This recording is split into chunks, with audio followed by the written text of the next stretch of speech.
Aztán vannak azok a reklámok, amelyek felébresztik az érdeklődésedet valamely tevékenység iránt, és akkor te azt mondod, tényleg jó volna ezt csinálni, de kéne hozzá valamilyen eszköz, amivel például ezt lehet csinálni.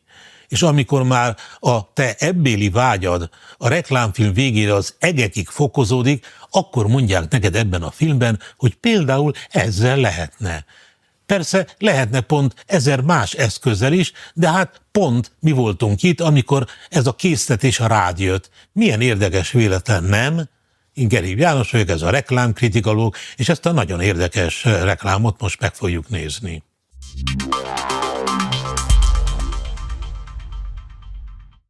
Szeretném megörökíteni azt, amit szépnek találok. A táskás szemeiv ellenére? Mindenki más. És ettől vagyunk különlegesek. Ez jó lett.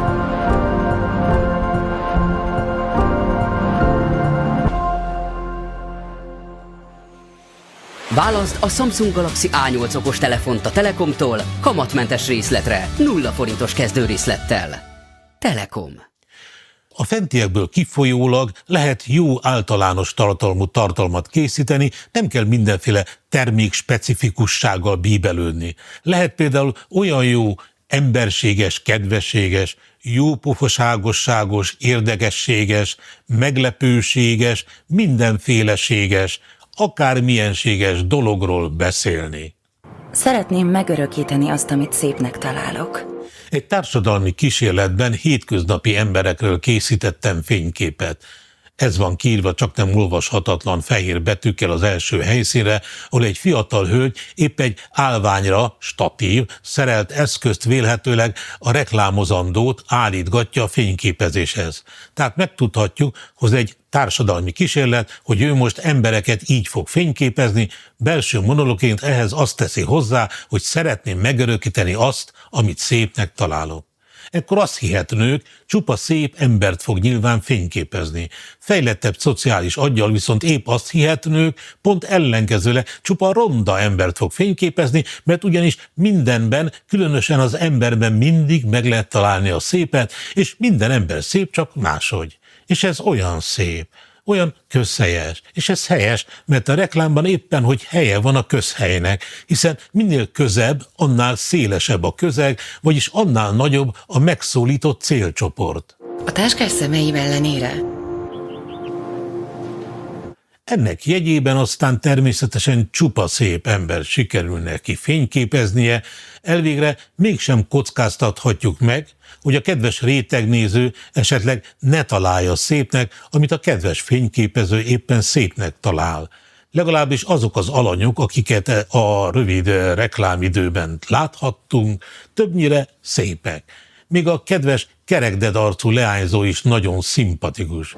Mindenki más. És ettől vagyunk különlegesek.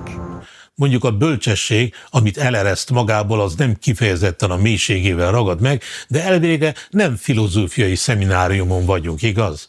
Szerinte például mindenki más, és ettől vagyunk különlegesek. És tényleg, ha valami különleges, vagyis más, mint a többi, akkor ő más, és ha mindenki más, mint a többi, akkor mindenki más, vagyis mindenki különleges, kivéve az egypetőjű ikreket, akik csak az összes többi emberhez képest mások, vagyis különlegesek, de egymáshoz képest nem mások, vagyis egymáshoz képest semmi különös nincs bennük.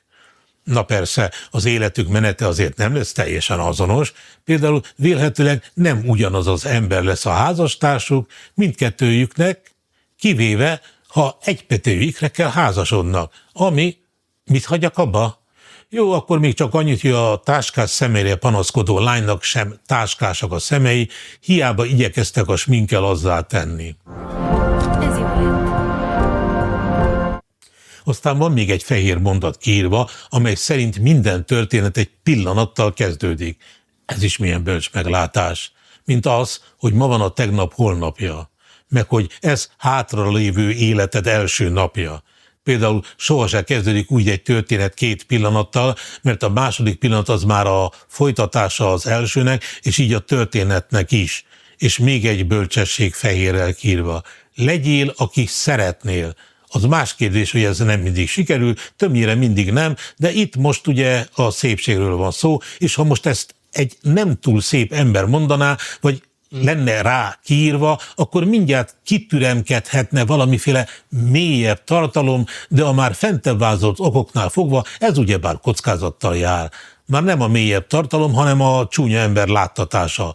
Ezért ez a felirat is egy szép nőre van ráírva. Na jó, az utolsó leányzó tényleg ijesztő egy kicsit, de tökre látszik, vicsorgás és hülye szemüveg nélkül, vékonyabb szemöldökkel ő is abszolút rendben van. Szóval igen, a nép szereti a bölcsességnek hangzó, de mégis könnyen érthető lózungokat, mert így az egyszer is gondolhatja, lám milyen igaz. És akkor ő is egy ilyen milyen igaz hangulatba kerül, és akkor ő is szeretne majd az utcán mindenféle embereket fényképezni, amíg jól pofán nem vágja valaki. Igen, pontosan én sem értem, hogy ő akkor miért akar majd fényképezni méghozzá pont ezzel az eszközzel, de talán mert nem is ilyeneket akar fényképezni, hanem csak úgy fényképezni akar, mert a fényképezés most jól össze lett kötve ezzel a kellemes bölcsész érzéssel, és akkor kapora jön neki ez az ajánlat. Okos, bölcs embernek fogja magát érezni fényképezés közben. És amint látod, nekem nem is kellett a fenti okos és bölcs dolgok leírásához ilyen eszköz, úgyhogy nagyon tudom sajnálni, de én most elengedem ezt a lehetőséget. Ti pedig kicsit buta emberek, csak menjetek, vigyétek, vigyétek.